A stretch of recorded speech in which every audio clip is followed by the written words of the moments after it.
All right, what's up, family? It's your boy John Bacon from the Bacon Bits Podcast. Thank you so much for your support, likes, and ratings. Please don't just listen, but rate me, follow me, and subscribe.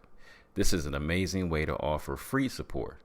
My beautiful queen and I have some books that we have written for your growth. So the first book we have is a workbook, actually. It's called Healthy Relationships, and this is a workbook through the lens of faith. Because what makes a relationship healthy or unhealthy? So this workbook is designed, is a 12-week, it's a biblically grounded course, and every week has a few different principles. So if some of our principles, some of our topics that we're covering are respect, cultivating security. And this is not just between a husband and wife. This is between parents, between siblings, between friends, between your bosses, employers. So it's really important, and everyone deserves a healthy relationship. And also we have The Balanced Life by John Bacon. It covers how to be prosperous in your finances, relationships, your health, your mind, and your spirit. And we also have The Unraveling, a creative healing journal, pinings, poems, prayers, and ponderings of my precarious life. I've had a testimony of I've had 2 brain tumors and 2 brain surgeries, and I'm super grateful, but I'm still grieving the process of healing. And this is part of the process. In this book, you have devotionals, you have prayers, and you have some ponderings. And in between these pages, there's a space for you to also be prompted to paint and to create your own, or maybe you want to write something in these books. This is part of your creative healing journal that we get to walk through together. And you guys can just head over to Kingdom Servants First. Kingdom Servants, the number 1, st.com. And you can purchase all 3 of these books. Thank you for your support, your love, and your contributions. God bless. I got to understand that, you know what, this is not anybody else's ball game, anybody else's playing field of what they're thinking about me.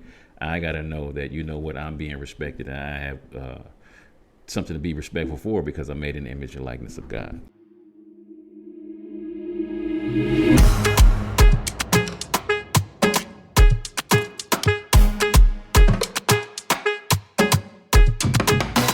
Welcome, family, to the Bacon Bits Podcast, where we desire for you to take the bits of information and immediately apply them to your life for success. The ground rules for our podcast is that it will always be encouraging, uplifting, and informative. The areas of life that we will be talking about on the Bacon Bits Podcast is dealing with having a balanced life. I need to hear you say it. Say it out loud. Say valuable. Information applied equals success. Because it's never about how much we know. It's about how much information we actually apply to our lives to get success. So we are going to have a wonderful and spectacular podcast right now because my beautiful habanero sugar is going to be on with us today, talking about the 2nd chapter of our wonderful book, which is her wonderful book, Healthy Relationships, a workbook through the lens of faith. And you can get that at kingdomservantsfirst.com or go straight to lulu.com and purchase that wonderful book. So once again, we welcome my beautiful queen. How you doing, baby? Hey, babe, I'm doing great. How are you doing? I am doing good. I am with you. I'm going to be good. So the subject we're going to be talking about today is respect in relationships. Mm-hmm. Can you expound on that, my love? Well, let's first talk about what the biblical definition of respect is, because I think people, as we've all known, have felt they're being disrespected or they feel imposed on to respect something they don't. So first, the biblical definition of respect is the act of acknowledging another person's worth, especially because of position, honor, or age, like our elders. And disrespect is exactly the opposite of that, is failing to acknowledge another person's worth or withholding that honor that should be given. It's a given that we respect our elders, our grandmothers, our elders. I don't know how to say it. People in position, even people in government, people are imposed to respect things. And a lot of times that's where we lose respect of people in governmental positions, but even in positions of power, we are to acknowledge that they have value and worth. And when we look at respect in that lens, it kind of changes it, because even if we don't like a person or believe what they believe in or agree with the things that they do, we can acknowledge that that person has worth. Yes. Maybe not to us, but to someone, that person has worth. Yeah, because we might disagree with our bosses, disagree with police or, government officials. We might disagree with family and friends. But when it all boils down to is there should still be a level of respect among people. We might disagree, but we still can have respect for each other. So I think that's super important to have that.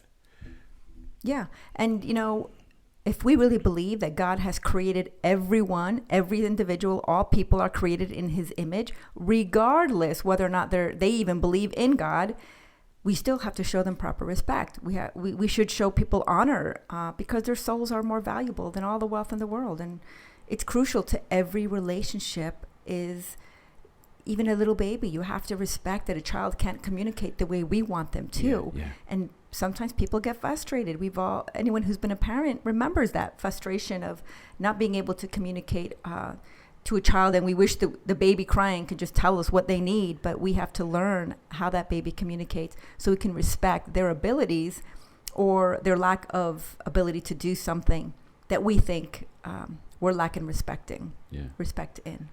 Yeah, and I think that's very important to say that first part, man. God created all people in his image and in his likeness. And the fact that because we're like him, part of us having respect for each other is listening to each other speak. You have your right to give your opinion about something. I have my right to give my opinion about something.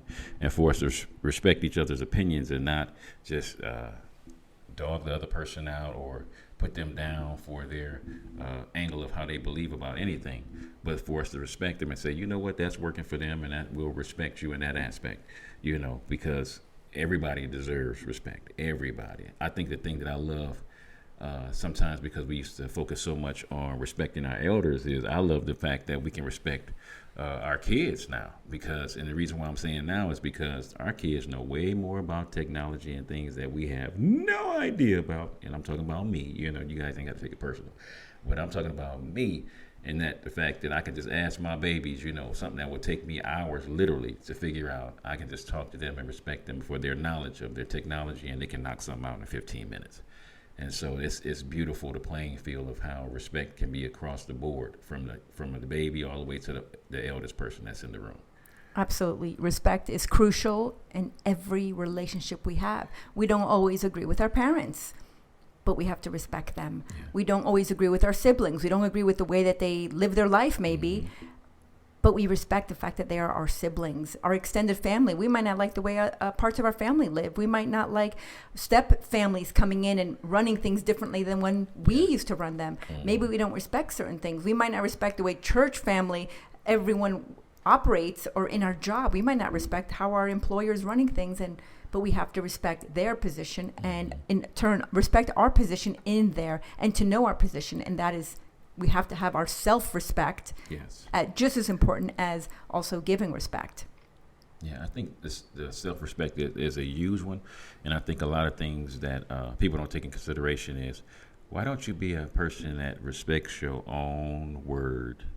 A person that when you speak something to yourself, keep your word to yourself. If you say you're going to save this certain amount, be respectful of your own word and save that amount. I'm going to respect myself in the fact that I'm going to do this diet plan, and I'm going to follow this diet plan to keep myself in shape, or I'm going to work out. The greatest thing you can do with self-respect is keep your word to yourself, because the greatest word, the greatest voice you're going to ever hear in this life, I really truly believe that, it's God and yourself. And when you hear yourself speak words of negativity, you speak down on yourself, you disrespect your own self with your own words, it's super powerful. And sometimes it takes a lot to override the words that you've spoken over yourself. Yeah. Okay, well, this is important because this is really about our rules. So our relationship with God, if you have a relationship with God, and even for those who don't declare a relationship with Christ specifically, they still have boundaries. They still have their own rules. They still have a level of how they communicate. They still have a behavior and choices they make based on their own integrity, based on their own belief system, based on their own moral compass. So that should reflect how we treat other people, especially how we treat ourselves. So we teach people how to treat us based on how we treat ourselves, right? I'm teaching you, if I'm being kind to myself, then that should teach you that that's the level of respect I expect back from other people. So I think it's really important, because some people get wrapped up in lack, in the spirit of lack, and you stop respecting the goodness that you have to offer to others. And, I've been there too. I've been in that place where, a pity me party where I buy cake and I eat it and I feel good about it because I feel bad about myself. I'm not necessarily respecting what I'm feeling. And I think we have to honor our emotions that are really just flags to kind of let us know where we are. I don't have to become, it's okay to be angry. It's okay to be upset. It's okay to be disappointed. It's okay to have all these emotions and all these feelings, but to not become those things.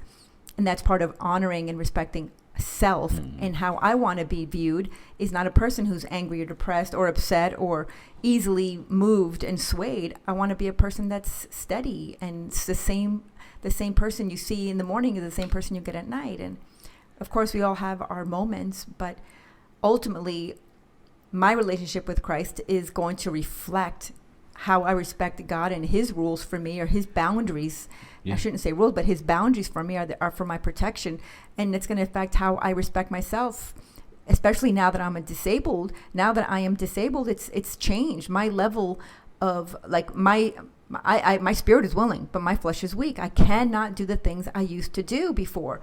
I still want to. I still have the desire to do it. I still have the visions of me jumping up and dancing and doing all these things that I was doing.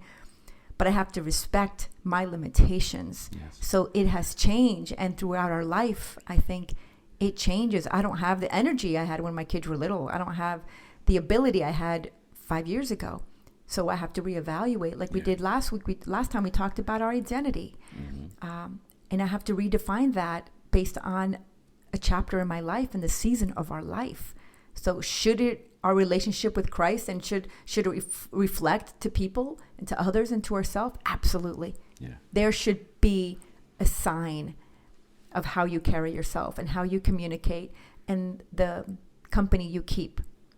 Yeah, I think great part of that is what you said about respect, because me being 55 years old, I can't do the things I did when I was 25.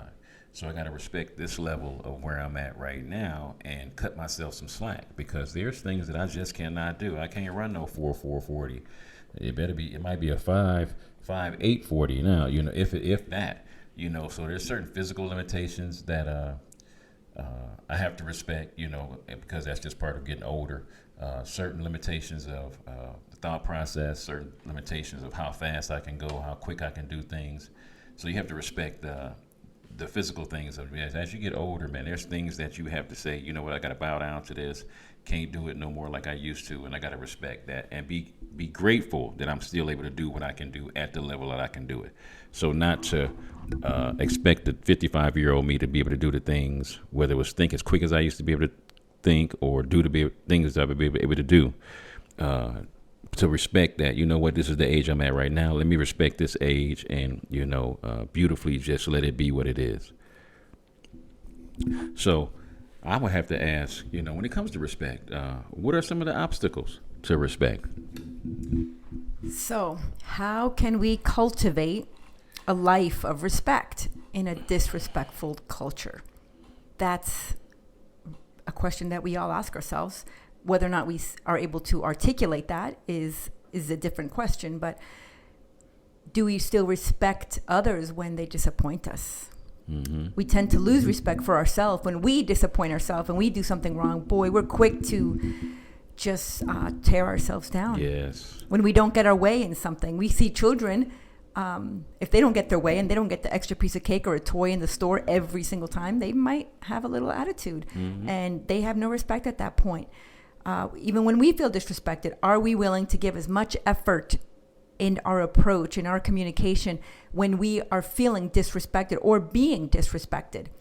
Whether we're being accepted into a circle that we want to be accepted in. Maybe you want to, I know that there's a certain, there's like what do you call those? Like not golf clubs, but they have like prestige places that you got to be part of a club to get into certain places, like golf clubs, country clubs and stuff like that, like country clubs. So we don't feel respected if we don't fit a social norm or make enough money, or maybe aren't the correct culture, let's call it that.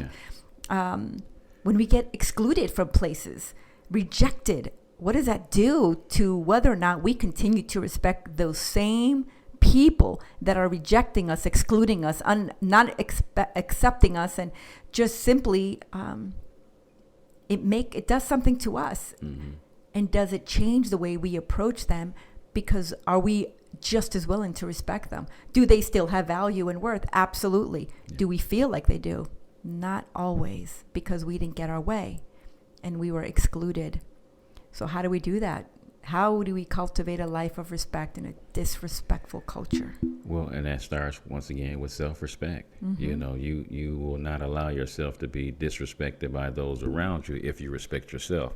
I'm real big on a young man that I was talking to, and it was amazing to me that when him and his wife first got together, she had boundaries on what was supposed to happen in the relationship.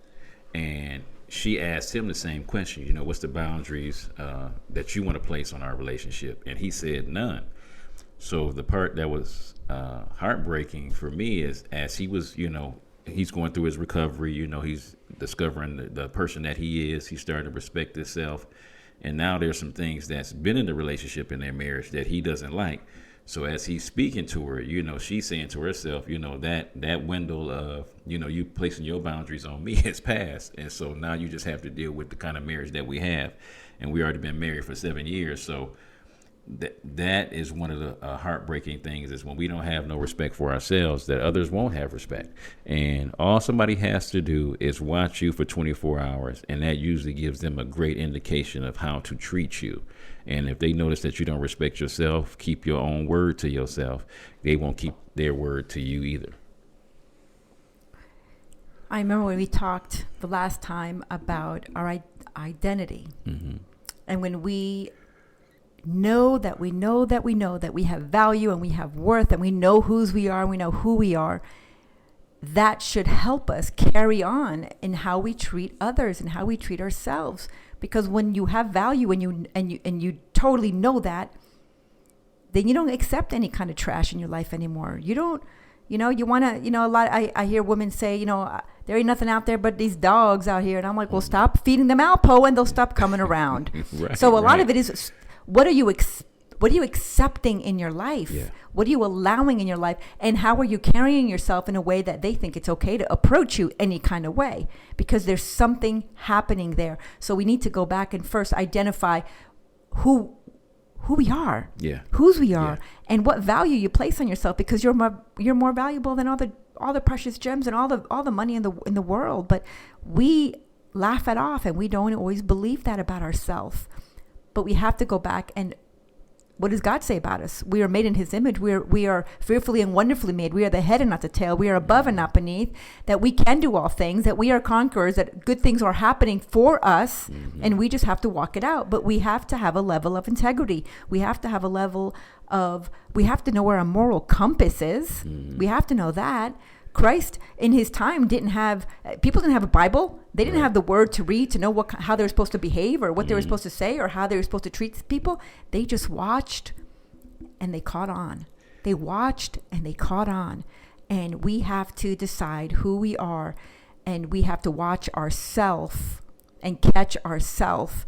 Because if I want to be known as a person of peace and a person of love, and my legacy I want to leave is of love and acceptance for all people, well, then I have to make sure I'm treating all people with love and peace and acceptance, regardless if I believe in what they're doing or saying. And if I don't agree, we have to go back to what grandmama used to say: if you have nothing nice to say, then say absolutely nothing. And boy, that's hard for a lot of people, because people love to throw in their 2 bits of opinion, right? But there's no book of our opinion. And what's more important, getting your way or having a healthy relationship? And when you have that in your forefront, I think for me, I'd rather not have my way and have a healthy relationship and have self-control. Doesn't mean I'm perfect, because I'll let a couple of slip through and a couple of eyebrow lifts slip through. But the reality is, I'd rather have a healthy relationship with those I care about in my life, and those I don't know. I want to be the same person. Yeah. I want to be the same person. And that's where there's parents or siblings, extended family, children, step families, church family, work employees, friends, and even enemies. We don't think about it any differently. Like when we're playing sports, like me and my boy, we can be playing for two separate teams, and for those couple of hours, we're adversaries for that. But once the clock, stops and the game is over, guess what? We're back being friends. But there's that much respect, and even respect and playing at the best of your ability. But what happens when our relationships, when we fail to be respected or to respect? Well, I remember the story about this young man that we used to teach at this Center of Opportunity here in Tucson. There's the Gospel Rescue Mission. And this one gentleman told his story. And he said he was walking into a bank because he had a deposit. He got his first check. He has a bank account. He was super excited. He was going in there and he was going to deposit his money. He felt really good about himself. And he said as soon as he opened the door that he felt judged. He felt disrespected. He said with his own words, he felt disrespected because of the way they were looking at him. He said he got in line and people were looking at him because he wasn't dressed a certain way, and all these things he thought, he perceived in his own eyes, he felt judged. And he got up to the booth, and by the time it was his turn, he had an attitude. He had an attitude because he felt disrespected. He felt, why they're looking at me, they think I'm a thug. I got tattoos on my face. I'm wearing my pants down. I got whatever. All the things he was bringing on. He said, I wasn't wearing my best. And he got to the counter, and the lady's like, how can I help you? As sweet as can be. And he just felt guilty. He felt at that moment, did I just perceive that I was being disrespected? Yeah. Did I just assume that they judged me? Maybe they did judge me. And now he's in his little rumination of his own mind thinking, maybe I did, maybe I didn't. But it disarmed him when she was so kind and respectful to him. And we have to realize that oftentimes our bad behavior follows our failure to remember our identity. He could have continued his bad attitude, but he chose to let it go. He chose to disarm it. And love will always disarm. Kindness will always disarm. Respect will always disarm. Some people, maybe they were judging him. Maybe some people are rude. Maybe some people are disrespectful. But for myself, my rule is I choose to not be offended. Why? Because I don't like the way I feel. I don't like the way it feels in my gut. It makes me want to cry. It makes me try and figure out what I did wrong or how come I'm not good enough. It takes me down a spiral that is not a healthy place for me to be. So I lead my life, whether or not people are offensive and they said things that are mean and rude, I choose to not be offended. And that's because I know my identity. I know who I am, and I know how I want to represent and present myself for myself. I know my values, and I know what my future intention is and my legacy that I want to leave. So it goes back to, if you don't know my identity, whether or not people disrespect me is more about their condition, not mine. Right. And that was one of the things I was going to bring up is I can't control anybody else's respect for me. I have absolutely no control over that. But how I respect myself and how I respect others is crucial. It is pivotal. It's extremely important of how I handle it, because that's the beauty of life when we really get down to the nitty gritty, is the fact that, I can't control anything that anybody else does. I can't control what anybody else thinks. But what I can control is me. And what I can control is my perception of people is, once again, they're made in the image and likeness of God. Everybody deserves a chance, whether it's supposedly the highest political leader or government official to, kings. And we just had Queen Elizabeth pass away, to, the homeless man that's on the street. You know what? He is somebody's son. He's somebody's daughter. And that's there's respect to be given there, because if that was my child, how would I want him to be respected? And how would I want him to be, how how would I want them to be perceived? You know, and because guess what? Everybody has a heart for their children. You know, so that's the beautiful thing of us as individuals is, you know what, that's somebody's child, that's somebody's daughter. And the one thing I really love about working at a drug and alcohol facility is I want to instill self-respect into those people that come into that place. I want to instill respect for themselves, because I think the greatest equalizer when I'm working at my rehab facility is to know that this one thing is always true. There's always a piece of that person that does not love themselves. And if I know that they don't love themselves, they won't respect themselves. So the one thing that I have to really work hard at is for them to get to the point that, you know what, I need you to fall buck wild, crazy in love with yourself. And if I know you fall in love with yourself, the last thing you're going to want to do is put that poison in your body of drugs and alcohol. So that's the number one thing I try to work on with everybody. And when they come into the facility, everybody's on an equal playing field, because drugs and alcohol are equal opportunity employer. They will take down anybody and everybody. And when people are not, focused in on having an intentional life, that's what's going to end up happening. And so the thing that they have to focus in on is, let me continue to love myself and respect myself and do the things that I need to do so that we can be successful and do the things that God has called for us to do. Yeah, and always going back, I don't remember all the times because I was young and foolish, just like all of us were. At some point, I can always bet money that I guarantee I probably was disrespectful. Definitely to myself, for sure, hands down, and probably to other people. But I have to always go back. The respect is the acknowledgement of another person's worth. Yeah. Someone can be downright nasty, mean, and disrespectful to me, but I can acknowledge as a mother, this is somebody's child. This is somebody's baby. This might be somebody's brother or dad. And I look at them differently, and I have to go back to myself and say, where's my honor and my dignity? Because I cannot join in this, because respect begets respect, yes. Right? Mm-hmm. So if they're disrespectful and I come back, you can't fight with someone who disarms you with a soft word. A soft word turns away wrath and anger and all those bitterness that's inside of our gut that we don't even like the way it feels. So why join that? Why voluntarily decide to go into this atmosphere of disrespect when you already know what it does to you? Nobody likes that. So choose to not be offended and remember your identity, remember your dignity, remember your honor, and to carry yourself and lead your life in such a way that will be your legacy. Yes. And that's the thing that is definitely is beautiful, man. Self-respect is a huge one. And it's a lot of times, a lot of people feel disrespected from just the way people look at them. Sometimes it ain't, not a lot of time, right. It's not even the words. Yeah. It's the respect of, you didn't look at me right. It's my perception of you looked at me because, I'm black and I'm taking it as, everything is racial and everything is not racial. There are people out there that's racist. We know that, that's a given.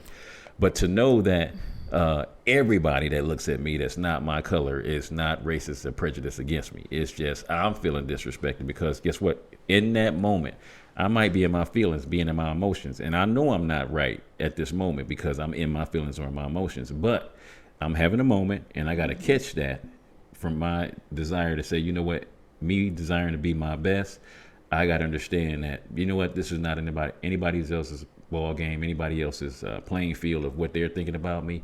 I got to know that, you know what, I'm being respected. And I have something to be respectful for because I'm made in the image and likeness of God. Yeah. And then coming from the other extreme where you might feel those things that you're being judged, there might be a young woman in my past, as a woman, they might have trauma. Yeah. They might see a man and automatically they're defensive. They're looking, where's my exits? How am I going to get away from this man? What if this man approaches me? This man is a big man. Oh my gosh, that fear comes right back into our life. And we have to decide, am I going to allow this fear to control this situation? Or am I going to come back and say, I have peace, I have honor, I have dignity. This is not going to affect the way I deal with this person. But to go back and recognize everyone's going through something. We hear it all over. There's probably signs for the house. You never know be kind because we don't know what other people are going through. But sometimes we feel disrespected. And I love the analogy one time. I was talking to a friend, and I was telling her that I made some fish, and I opened it. There was leftovers. I opened it up, and I was like, that thing stank so bad. And I made this face like, oh man, it stank so bad. At that exact time, somebody across the room walked by and saw my face, assumed I was talking about them, felt some sort of way, and then later approached me and said, did I do something wrong? And I said, what do you mean? I had no idea what they were talking about, but it was all because of this conversation I was having with my friend and talking about the fish I made was great, but the next day it stank. And I made a stank face. That goes back to who are we in Christ? Don't assume nothing. Yeah. Don't make no assumptions, but to realize that was a healthy communication for her to even come up. But she initially decided she must have done something wrong. And she didn't. My eye and her eyes just caught at the instant I made a face. And I was like, I'm so sorry. In no way was I even talking about you. I told her the story. She laughed it. We laughed about it. But it's a perfect example of how things get caught out of hand. Yeah. If she didn't have the courage to come over and say something, we would have kept on, and she would have carried that and harbored in her heart that I had something against her. Yeah. And it wasn't true. So that's what healthy relationships looks like, is to be uncomfortable and come over and say, did I do something wrong? And being able to clear that air and say, absolutely not. I was talking about a stank fish. I wasn't talking about you, sis.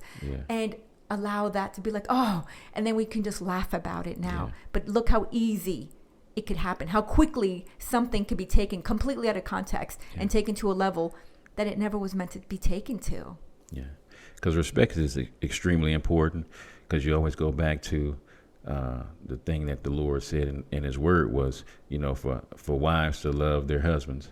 Wives to respect their husbands. And I'm a firm believer in this. Ladies, if you want to get truly ahead in your marriage, if you respect your husband, I almost believe that brother will conquer the world to give you what you want. Because respect for men is really huge.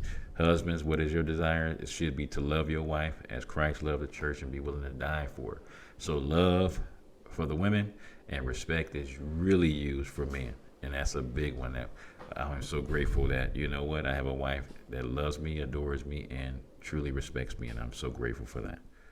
And I'm grateful that you are a man that I can easily respect.